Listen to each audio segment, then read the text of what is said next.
చేద్దాం. ఇవన్నీ ఒకవైపున జరిగిస్తూ ఉంటాం. బట్ నిరుత్సాహం అయితే పడాకండి. 3 సంవత్సరాలు ఓపికత కొంచెం పడితే తర్వాత మన ప్రభుత్వం వచ్చినాక మనం ఏ రకంగా సార్ట్అవుట్ చేస్తామని కూడా చెప్పినా కాబట్టి బాధపడాకు. చేసేది ఏమి లేదు. అల్టిమేట్గా యుద్ధం చేయాల్సిందే. We will fight it together. కొంచెం ఓపిక పట్టండి. పోరాడితేనే మనం సాధించుకోగలుగుతాం. ఆ విషయంలో 4 అడుగులు ముందుకేస్తాం. ఖచ్చితంగా పోరాడుతూ ఉన్నారు. అన్ని రకాలుగా సహాయ సహకారాలు నా తరపు నుంచి ఇవన్నీ ఉంటాయి. ఇది డిలే అయినా మనం న్యాయం సత్వరమే రాకపోయినా కూడా బాధపడాల్సిన అవసరమే లేదు. కన్ను మూసుకుని కన్ను తెరిచేసరికి 3 ఏళ్ళు అయిపోతుంది.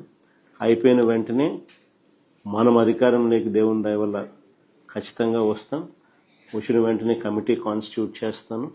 మీ అన్ని కేసెస్ దానికి రెఫర్ చేస్తాను.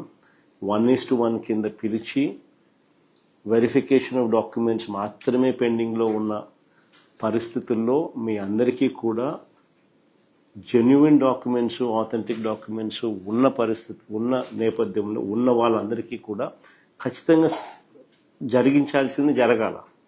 కానీ తప్పులు జరగడం వల్లనో ఇంకొక దాని వల్లనో నష్టపోయిన వాళ్ళందరికీ కూడా అవసరమైతే ఎక్స్ట్రా పోస్ట్ అయినా క్రియేట్ చేసైనా కానీ మీకు మంచి చేయాలి.